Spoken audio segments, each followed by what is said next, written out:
વાત રાજકોટની કરીએ તો રાજકોટમાં પણ આજથી ધોરણ 10 અને 12 નો અભ્યાસ શરૂ થઈ ગયો છે। શાળામાંથી શરૂ થઈ ગયો છે। જિલ્લામાં 48 સરકારી શાળા, 242 ગ્રાન્ટેડ શાળા, 605 જેટલી ખાનગી શાળાઓનો સમાવેશ થાય છે। ધોરણ 10 અને 12ના વિદ્યાર્થીઓને વાલી સંમતિ આપ્યા બાદ જ શાળાએ બોલાવાયા છે। તમામ શાળાઓમાં ચેકિંગ માટે કુલ 28 જેટલી ટીમ બનાવવામાં આવી છે। આ ટીમ દ્વારા શાળામાં સેનેટાઇઝ, માસ્ક અને સોશિયલ ડિસ્ટન્સની વ્યવસ્થાનું ચેકિંગ કરાશે। કૃષિપ્રધાન આરસી ફળદુ વિરાણી હાઈસ્કૂલ ખાતે વિદ્યાર્થીઓને પણ આવકારવાના છે।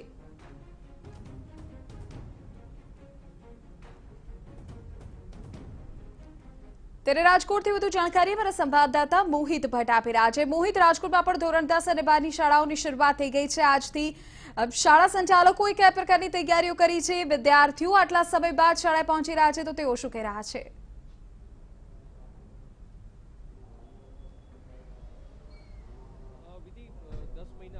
ધોરણ 10 અને 12ની જે અભ્યાસક્રમ છે તે શરૂ કરવામાં છે, શાળા શરૂ કરવામાં છે અને રાજ્ય સરકાર દ્વારા જે તે શાળા આવકાર કાર્યક્રમ યોજવામાં આવ્યો છે તેને આપને હું દ્રશ્યો બતાવવા માંગીશ કે આ વિરાણી હાઈસ્કૂલ ખાતેના દ્રશ્યો છે કે જ્યાં અત્યારે વિદ્યાર્થીઓ છે તે સોશિયલ ડિસ્ટન્સ, માસ્ક અને નવા ઉત્સાહ સાથે શાળાએ પહોંચી રહ્યા છે। તમામ વિદ્યાર્થીઓ છે તે અહીં શાળાએ પહોંચી રહ્યા છે। બીજી તરફ જે રાજ્ય કક્ષા જે કેબિનેટ પ્રધાન આરસી ફળદુ છે તે વિદ્યાર્થીઓના પ્રોત્સાહન માટે અહીં ઉપસ્થિત રહ્યા છે અને તેમના દ્વારા વિદ્યાર્થીઓને આવકારવામાં આવ્યા છે। રાજકોટ જિલ્લાની વાત કરવામાં આવે તો રાજકોટ જિલ્લામાં કુલ 48 સરકારી શાળાઓ છે, જ્યારે 242 ગ્રાન્ટેડ શાળાઓ, જ્યારે 605 ખાનગી શાળાઓનો સમાવેશ થાય છે અને ધોરણ 10ના 48,000 જ્યારે ધોરણ 12ના 40,000 જેટલા વિદ્યાર્થીઓ છે તેઓ આ અભ્યાસક્રમમાં જોડાશે। સ્વાભાવિક છે કે કોરોનાની મહામારી છે અને કેટલાક વાલીઓ છે તે ડરી રહ્યા છે। જોકે જેમ જેમ દિવસો પસાર થશે તેમ તેમ શિક્ષણ વિભાગ આશા વ્યક્ત કરી રહ્યું છે કે મોટાભાગના વિદ્યાર્થીઓ છે તે આ અભ્યાસક્રમમાં જોડાશે। કોરોનાની મહામારી છે ત્યારે સરકારી, ગ્રાન્ટેડ અને ખાનગી શાળાઓ છે તે તમામ નિયમોનું પાલન કરે તે માટે શિક્ષણ વિભાગ દ્વારા 28 જેટલી ટીમો બનાવવામાં આવી છે। એક ટીમમાં 2 સભ્યો રહેશે જે અલગ અલગ જે સ્કૂલો છે તે સ્કૂલોમાં સોશિયલ ડિસ્ટન્સ, માસ્ક, સેનેટાઇઝ સહિતની જે સુવિધાઓ છે તેની પણ ચકાસણી કરવાની છે અને તેની પણ માહિતી લેવાની છે। જે કેટલીક રાજકોટની એવી પણ શાળાઓ છે કે જેઓ ઉત્તરાયણ બાદ પોતાનું શૈક્ષણિક કાર્ય શરૂ થવાનું છે। જોકે આજે મોટા ભાગની જે સરકારી શાળાઓ છે ત્યાં શિક્ષણ કાર્ય શરૂ થઈ ગયું છે અને નવા ઉત્સાહ સાથે અને જે તમામ નિયમોનું પાલન કરી અને વિદ્યાર્થીઓ અત્યારે શાળાએ પહોંચી રહ્યા છે। જી વિધિ। બિલકુલ મોહિત, આભાર આ તમામ જાણકારી બદલ। તો રાજકોટમાં પણ વિદ્યાર્થીઓ શાળાએ પહોંચી રહ્યા છે। સોશિયલ ડિસ્ટન્સિંગનું ખાસ ધ્યાન અત્યારે તમામ શાળાઓમાં રખાઈ રહ્યું છે। વાત સુરતની કરીએ તો સુરતમાં પણ આજથી ધોરણ 10 અને 12ની શાળાઓ શરૂ થઈ ગઈ છે। લગભગ 10 મહિના બાદ આ શાળાઓ ખુલી છે। ત્યારે સરકારની એસઓપીનું પાલન કરવા માટે શાળાઓ પણ સજ્જ છે અને વિદ્યાર્થીઓને પ્રથમ તમામ જે કોરોનાના નીતિ નિયમો છે તેનું જ્ઞાન અપાશે। લગભગ એક ક્લાસમાં 25 જેટલા વિદ્યાર્થીઓની જ બેસવાની વ્યવસ્થા કરાઈ છે। વાલીઓની સહમતિ સાથે બાળકો શાળાએ આવ્યા છે। દરમિયાન જે સરકાર તરફથી જે સ્કૂલો બંધ હતી ત્યારે આખરે 10 મહિના બાદ ગુજરાતની અંદર તમામ જે સ્કૂલો છે આજથી શરૂ થઈ રહી છે। ધોરણ 10 અને 12ની જે સ્કૂલો છે અલગ અલગ શરૂ કરી દેવામાં આવી છે। આપણે જોઈ શકાય છે સીધા દ્રશ્યોની અંદર જે રીતે ઘણા સમયથી કોરોનાના કાળ દરમિયાન જે સ્કૂલો સરકાર તરફથી બંધ હતી, જે રીતના બાળકોને જે રીતે જે છે હાલમાં જે સ્કૂલોમાં જે બાળક પ્રવેશ કરે છે તેમને સેનેટાઈઝર છે, જે ટેમ્પરેચર જે માપી અને તેમને બાળકને અંદર મોકલવામાં આવી રહ્યા છે। એટલે કે કહી શકાય છે કે સૌ પ્રથમવાર 10 મહિના બાદ આ સ્કૂલ છે તે શરૂ થઈ રહી છે। એટલે હાલમાં સ્કૂલ તરફથી તમામ જે તૈયારી છે તે કરી દેવામાં આવી છે। જોઈ શકાય છે કે સ્કૂલની અંદર તમામ જે ટીચરો છે, વાલીઓ છે તે પણ અહીંયા આવી રહ્યા છે। ટીચરો દ્વારા બાળકોને સમજણ આપવામાં આવી રહી છે, કારણ કે જે બાળકો ઘણા સમયથી ઘરે બેસા હતા ત્યારબાદ જે સ્કૂલ શરૂ થઈ રહી છે, કારણ કે ઓનલાઈન શિક્ષણ મેળવ્યું હતું 10 મહિના બાદ અને સ્કૂલ જે એની અંદર જે રીતે બાળકો છે તે ટીચર અને તેમને માર્ગદર્શન આપી રહ્યા છે સ્કૂલની અંદર કઈ રીતે બેસવું અને કઈ રીતે કરવું એ તમામ। તો આપણે જે બાળક છે તેમની સાથે સીધી વાત કરીશું। બેટા, આજે 10 મહિના પછી સ્કૂલ આવો છો, કેવું લાગે છે આજે? બહુ સારું લાગે છે, બહુ સારું લાગે છે। આટલા દિવસો પછી સ્કૂલ આવવાનું ને પછી બધા ટીચર ભણાવે। ઓનલાઈનમાં એટલું બધું નહીં ફાવે, જેવું ટીચરને સમય ભરીને જે ભણાવે ટીચર તેવું નહીં લાગે ઓનલાઈનમાં। ઘરે 10 મહિના કેવું લાગ્યું ઓનલાઈન ભણવામાં? આજે પહેલો દિવસ જાણે લાગતું હોય કે નવા વર્ષમાં પ્રવેશ કરતા એવું લાગે?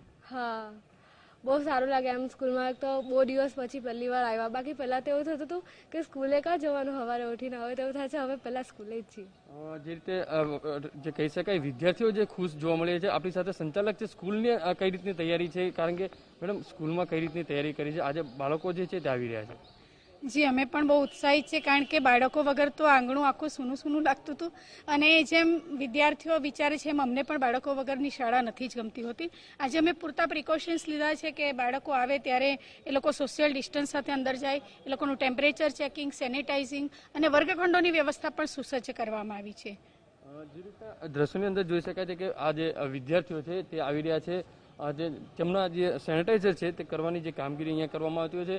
બાળકો છે તેમને સમજાવવામાં આવતા હોય છે. એટલે સ્પષ્ટપણે કહી શકાય કે 10 મહિનાના આખરે ગાળા બાદ આ સ્કૂલો છે તે શરૂ થઈ રહી છે, જેના કારણે વિદ્યાર્થીઓ અને સંચાલકોમાં ખુશી જોવા મળી રહી છે. કેમેરામેન સંજય ચંદેલ સાથે બલદેવ સુથાર, TV9 સુરત. તો વડોદરાની શાળાઓના ઓરડા પણ આજે વિદ્યાર્થીઓના કોલાહલથી ગુંજી ઉઠ્યા. લોકડાઉનથી બંધ શાળાઓ આજે ધોરણ 10 અને 12 માટે ખોલવામાં આવતા વિદ્યાર્થીઓ અને શિક્ષકોમાં ઉત્સાહનો સંચાર થયો. 21 માર્ચ બાદ લાંબા સમય પછી શાળાઓ ખુલતા વિદ્યાર્થીઓનું સ્વાગત કરવામાં આવ્યું. વિદ્યાર્થીઓનું કહેવું છે કે તેઓ પણ ઘરે બેસીને કંટાળી ગયા હતા, પણ હવે સ્કૂલમાં અભ્યાસ કરવાની મજા આવશે.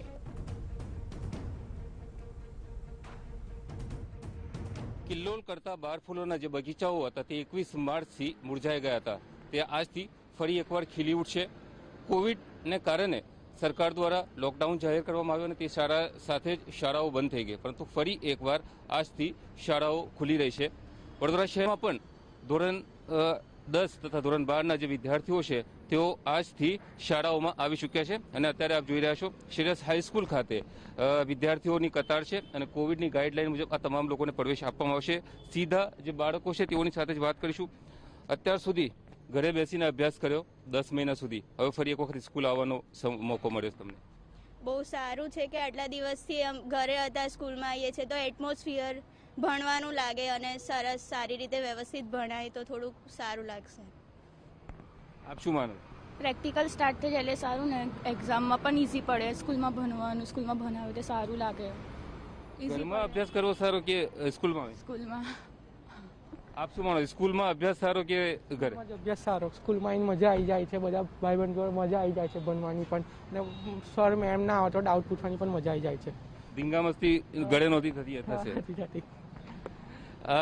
ઘરે સારો અભ્યાસ કે અહીંયા સારો? ઘરે પણ સારો, અને પ્રેક્ટિકલની દ્રષ્ટિએ જોવા જઈએ તો સ્કૂલમાં વધારે સારો, કારણ કે 12 સાયન્સમાં પ્રેક્ટિકલ એ બહુ ઇમ્પોર્ટન્ટ છે, જોડે જોડે થિયરિટિકલ. કોરોના કાળની અંદર કેટલી ચિંતાથી ભણવા જઈશું તો ક્યાંક કોરોના લાગી જશે, પરંતુ ફરી એક વખત આજે આવી ગયા છો? કારણ કે ઘરે બેઠા કંટાળી ગયા હતા અને અહીંયા આવીને કંઈક નવું શીખવા મળશે અને પ્રેક્ટિકલી બી શીખવા મળશે, એટલા માટે અહીંયા ઘડી આવ્યા છે. સ્કૂલ આવું જ હતું એટલે તમે? હા. કંટાળી ગયા હતા? સારું લાગતું હતું ઘરે કે બીક લાગતી હતી કોરોના?